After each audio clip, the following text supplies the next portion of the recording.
What exactly is your legacy, President Bush?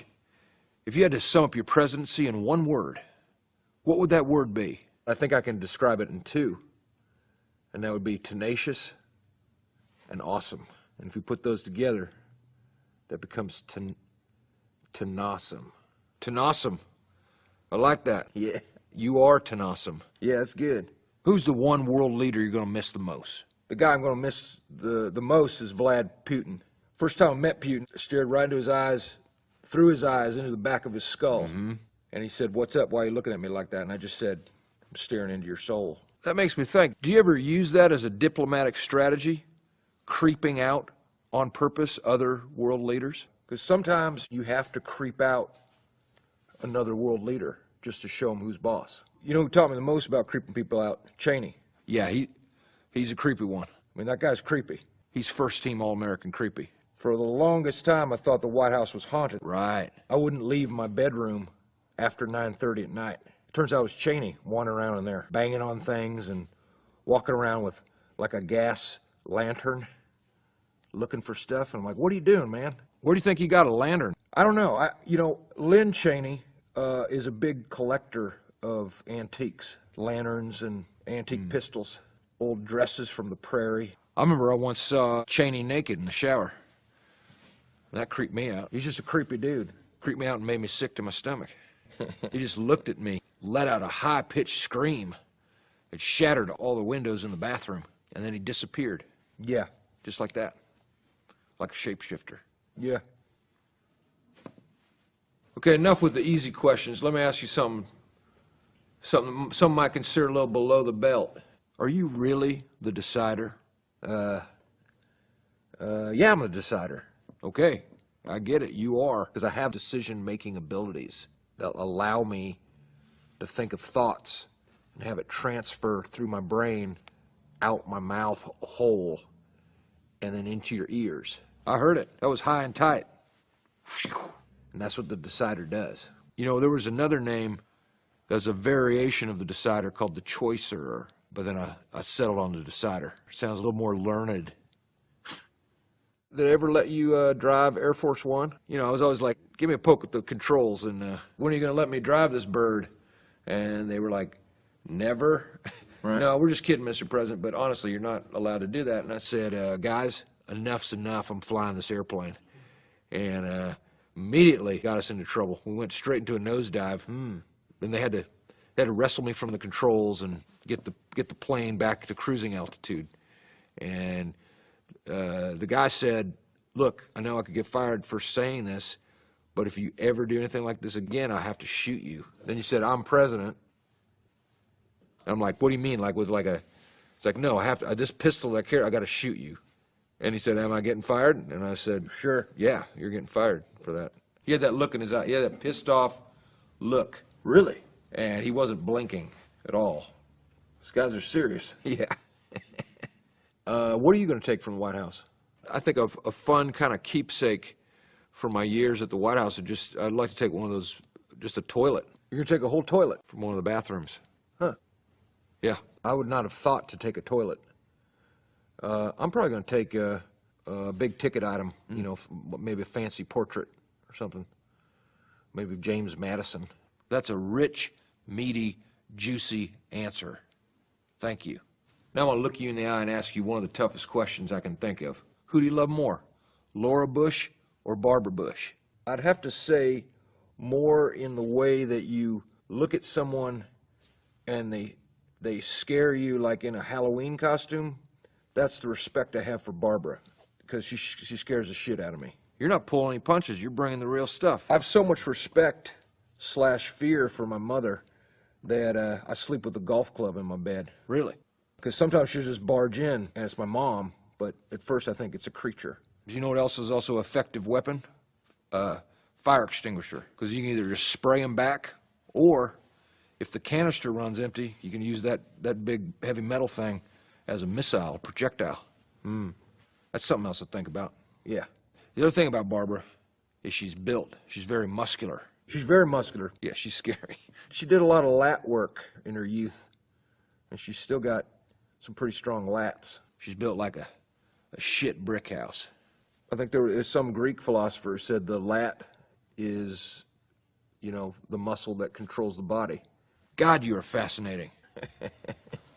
What's your single greatest moment you experienced in the White House? There was this one afternoon in 2003, and I had about a 2.5 hour nap that was just, it was perfect. It was just right in the sweet spot. Those are good. We wake up and you got a little bit of drool on the pillow, and you'd almost wake up in a haze because you went so deep. Were you kind of sweaty? Was it one of those naps? Had a little bit of a sexy dream, but not too sexy where I had to change my pants. Yeah. That was a moment. I knew something special had happened. Oh, you went deep. Had a plaque made commemorating the nap, the duration, the date. Sure. Bronze plaque mounted on some burled mahogany with the outer edge of cherry and a little bit of ash. Tell me, what are your favorite kinds of woods? It depends on my mood. Sometimes I like just a simple wood like pine, a burnished pine. Mm-hmm. Yeah, nothing looks better than that. I could not have said it better myself. Other times I love oak, an oak plank. Sometimes I'll look at an oak plank and I'll just stare at it and talk to it and say, I wish you could tell me stories about your life as a tree, but you can't now because someone carved you up into a plank. That's the way it is. Uh-huh. You know what wood I hate? Let me guess. Balsa wood. Exactly. Balsa wood's stupid. Yeah. So flimsy. It doesn't feel like a real wood. Yeah. It's kind of like if you had steel, the consistency of clay, then is it really steel? Well, when you put it that way, it makes a lot of sense. Yeah. It is like the coward of woods. What trees do balsa wood come from? I've never seen a balsa wood tree. I never heard the phrase, hey, let's go take a trip to the balsa wood forest. The other wood that I don't care for is bamboo. Right. Because it's not even a wood. Bamboo's lately been cocky. Yeah. No, I know. Everyone's getting like a bamboo hardwood floor. I'm like, that's not wood. I know. And now bamboo thinks it's wood, and, it pisses me off. That's something communists hide behind. Yeah, tell me about it. Communists and panda bears, hide behind that stuff. Yeah. You've consulted the Almighty on many occasions. I did, sure. If you had a chance to sit down with him face to face, what would your words of advice be? Well, I don't think I'm in a position to give advice to the Almighty. Smart. If I did have a moment with him, and I hope I do, I'd probably tell him to make sure you take time off. That's prudent. I took the most vacation days of any president in history. You look great. 40% of my time in office was spent at Camp David or at the ranch. Must have been from all the rest. And I would say, hey, God, make sure you recharge the batteries. Don't, because you got a lot on your plate. He's working around the clock 24/7. Something I could never do. Uh-huh. You talked about staying at Camp David. You make any changes there as president? I built a 500-foot water slide called the Twister. Sure. I heard of it. That thing will put hair on your balls. No fun. Also built the world's largest tank filled with piranha. I respect that. It's 27,000 cubic meters of water. Impressive. Last 4th of July, we had constructed a 10-foot Statue of Liberty out of bologna, and we loaded it down in. It was kind of like a freedom beating frenzy, I imagine. We watched them just go to town while we played background music. It's an emotional image.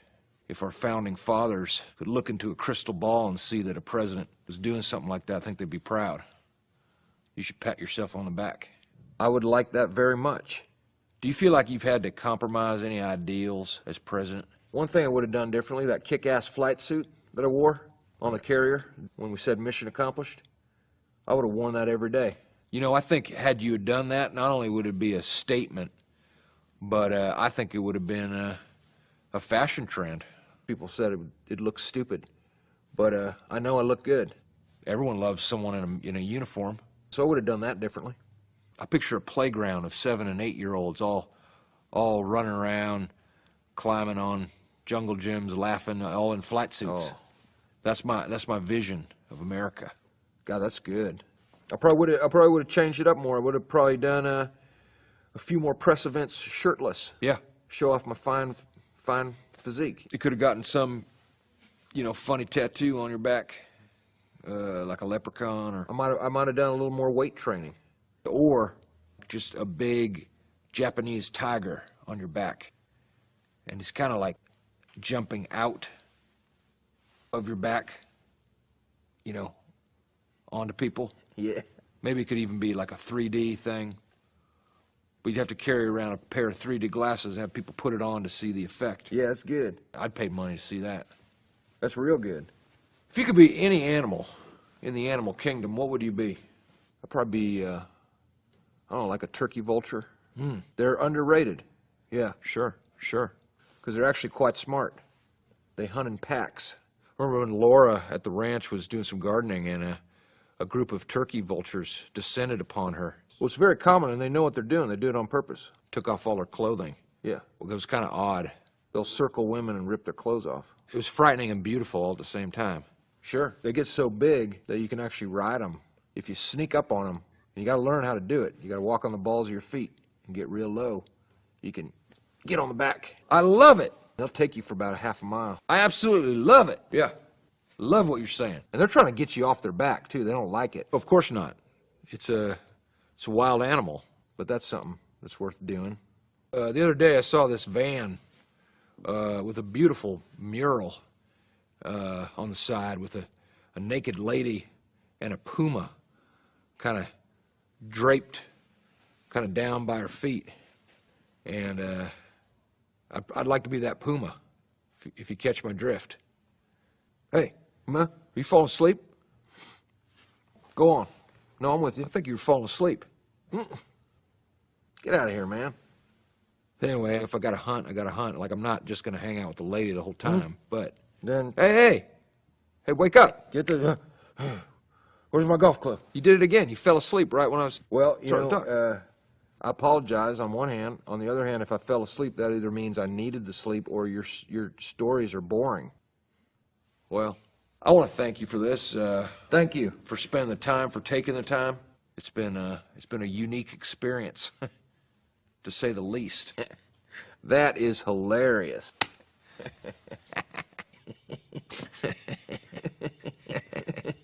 Hey, we got to hang out sometime.